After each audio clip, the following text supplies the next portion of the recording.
Assalamualaikum warahmatullahi wabarakatuh. Salam sejahtera untuk kita semua. Salam sehat walafiat untuk pendengar setia kuliah-kuliah atau diskusi dialektika malam ini.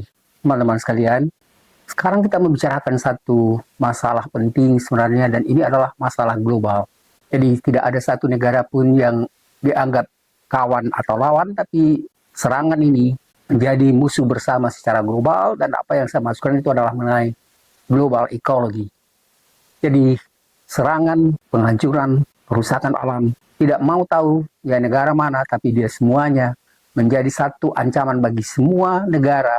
Oleh karena itu dia disebut sebagai global ecology, ya, yang harus menjadi sekarang itu sebagai isu-isu lingkungan yang harus menjadi perhatian seluruh dunia, teman-teman sekalian. Dan hari ini atau malam ini kita mencoba untuk menjelaskan pemikiran tentang global ecology dari seorang penulis terkenal yaitu Sachs, dan dia menulis satu buku yang berjudul Global Ecology: A New Arena of Political Conflict. Teman-teman sekalian, ini adalah buku yang terbit pada tahun 1993, jadi relatif baru. Teman-teman sekalian, hampir semua buku yang kita ambil sebagai sumber sebenarnya di dalam diskusi dialektika ini adalah buku-buku baru. Karena memang kita membicarakan semuanya dengan masalah yang umumnya yang kita bicarakan itu adalah masalah global, masalah cyber, dan seterusnya, yang semuanya itu memang umumnya berkembang, terutama sekali setelah tahun 1990-an dan tahun 2000 ke atas. Teman-teman sekalian, jadi tadi saya katakan adalah tentang bagaimana isu-isu lingkungan global ini telah menjadi sumber konflik dan politik dunia yang signifikan di era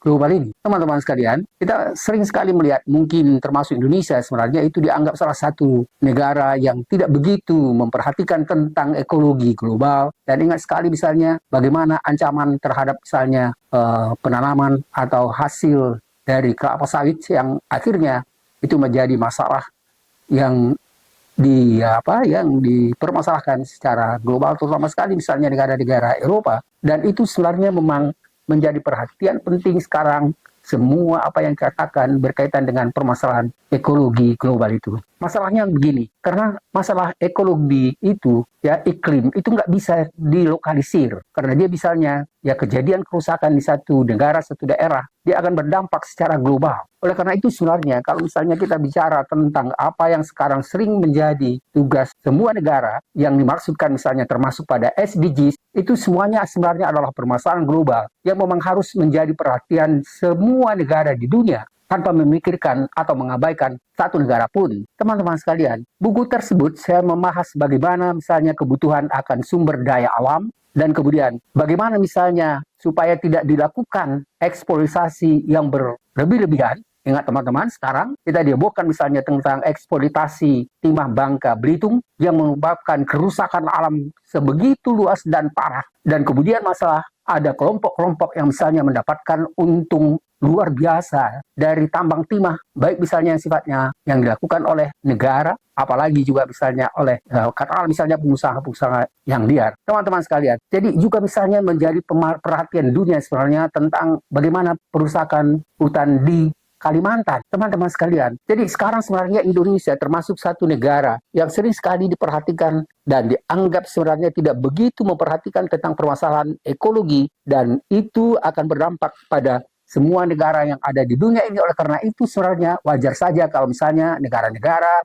ya barat, terutama sekali negara yang maju yang sudah begitu sadar tentang permasalahan ekologi, sering sekali misalnya melakukan negara-negara yang mereka anggap memang masih mengabaikan dan tidak berperan serta aktif di dalam menjaga kelestarian alam. Teman-teman sekalian, jadi tadi saya katakan misalnya bahwa eksploitasi sumber alam, ingat, selalu dikaitkan sekarang, eksploitasi sumber alam itu tidak boleh semau-maunya. Karena selalu diperhitungkan bahwa eksploitasi alam harus memikirkan masalah keberlanjutan. Yang dimaksud dengan masalah keberlanjutan, kalau misalnya kita sekarang ada tambang-tambang timah misalnya, tambang apapun yang lain, kita harus memikirkan bahwa timah itu tidak hanya untuk kepentingan masyarakat atau warga negara sekarang, apalagi misalnya hanya sekelompok kecil orang, dan kemudian mereka seenaknya saja misalnya mengeruk kekayaan itu tanpa memikirkan 100 tahun ke depan generasi muda atau generasi akan datang, mungkin malah 1000 tahun ke depan ya warga negara Indonesia. Masalah keberlanjutan yang berkaitan misalnya dengan masalah lingkungan ini adalah masalah yang menjadi permasalahan besar dan selalu misalnya dikatakan bahwa semua perkembangan,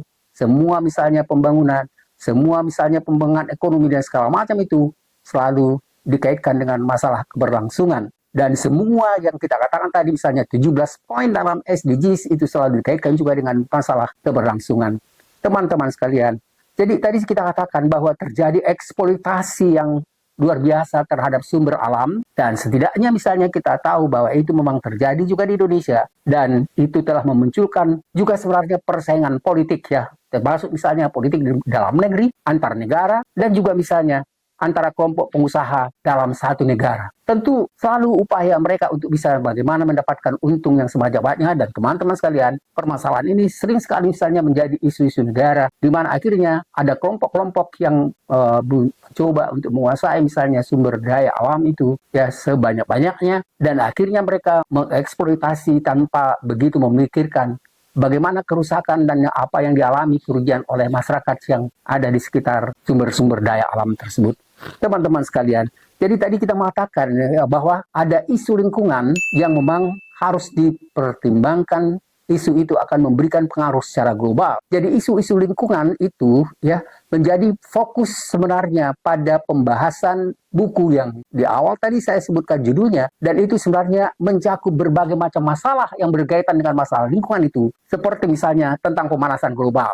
Pemanasan global itu sekarang ya kadang-kadang juga misalnya sering sekali di Indonesia diingatkan kita, misalnya Jakarta hari ini misalnya tingkat kepanasannya sampai sekian gitu, dan itu sebenarnya meningkat jauh dari biasa. Jadi pemanasan global itu juga biasanya juga misalnya diikuti karena kerusakan lingkungan yang parah. Kerusakan lingkungan dalam pengertian di sini termasuk sebenarnya tentang deforestasi ya. Jadi pengundulan hutan. Pengundulan hutan bisa aja kalau misalnya kita di Sumatera mungkin yang paling banyak pengundulan itu sebenarnya dilakukan untuk ya beberapa tahun yang lalu itu untuk penanaman kelapa sawit, sehingga akhirnya keanekaragaman hutan itu hampir-hampir rusak berat, dan kemudian juga misalnya bisa terjadi misalnya apa yang kita katakan misalnya kehilangan keanekaragaman hayati. Kalau misalnya coba Anda bayangkan ratusan atau ribuan hektar tanah itu digunduli dan kemudian ditanam dengan tanaman-tanaman industri, maka kita bisa bayangkan berapa banyak jenis dari keanekaragaman hayati yang punah, bukan hanya misalnya tumbuh-tumbuhan, tetapi juga misalnya binatang-binatang yang sebenarnya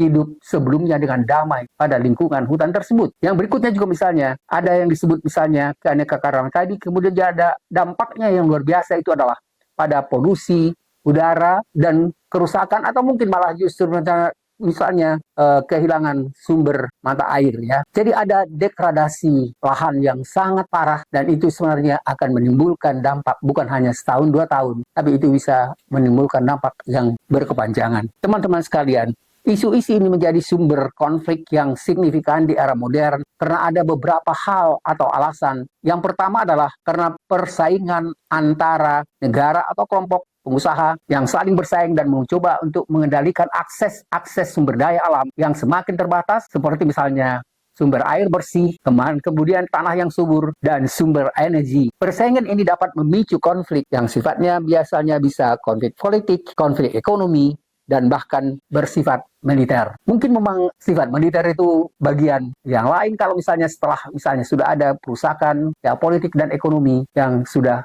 parah.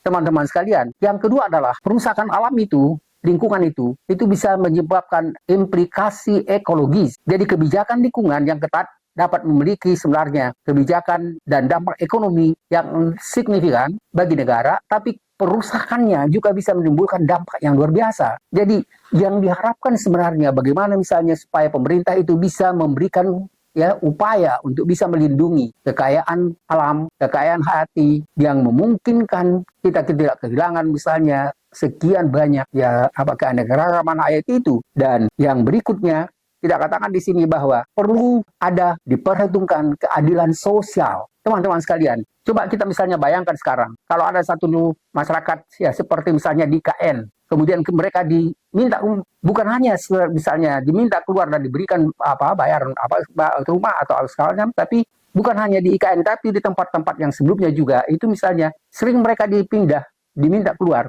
tanpa memperhitungkan bagaimana kehidupan mereka berikutnya. Jadi itu adalah menimbulkan keadilan sosial dan masalah lingkungan.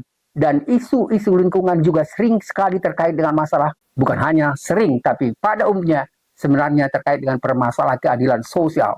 Jadi kalau misalnya kita coba untuk memikirkan kembali, bagaimana misalnya negara ini dibentuk adalah untuk mencoba menciptakan keadilan sosial bagi seluruh warga negara, memang mestinya pemerintah harus benar-benar mencoba untuk melakukan tindakan yang aktif dan adil untuk semua pihak, terutama sekali yang berhubungan dengan masalah ekologi.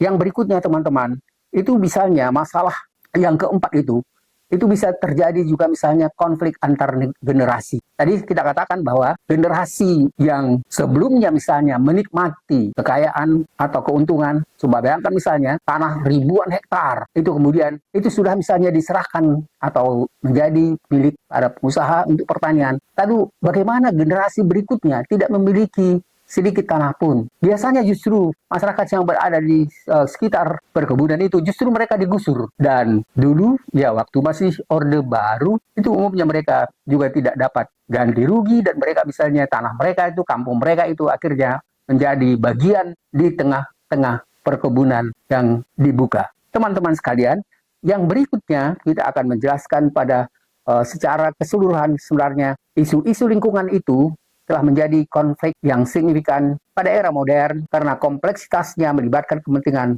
politik, kepentingan ekonomi, sosial, dan lingkungan yang saling terkait satu sama lain. Ingat teman-teman, permasalahan ini adalah permasalahan yang menimbulkan masalah yang kompleks, yang masalah ya bisa berkaitan misalnya satu sama lain, misalnya tentang politik, ekonomi, sosial, dan lingkungan. Teman-teman sekalian, jadi itulah sebenarnya coba kita jelaskan secara ringkas tentang etika dan bagaimana misalnya keharusan untuk bisa menjaga lingkungan itu secara baik. Teman-teman sekalian, mungkin ya kita sangat terbatas untuk bisa menjelaskan tentang permasalahan lingkungan yang memang begitu luas dan kompleks itu. Dan mudah-mudahan pada kesempatan lain kita bisa membicarakan tentang permasalahan lingkungan ini, masalah ekologi dalam waktu yang lain. Terima kasih atas perhatian teman-teman, ya pengikut setia dialektika, dan semoga diskusi kita malam ini bermanfaat untuk memperluas wawasan dan juga menjaga lingkungan kita secara aktif. Terima kasih, selamat malam. Assalamualaikum warahmatullahi wabarakatuh.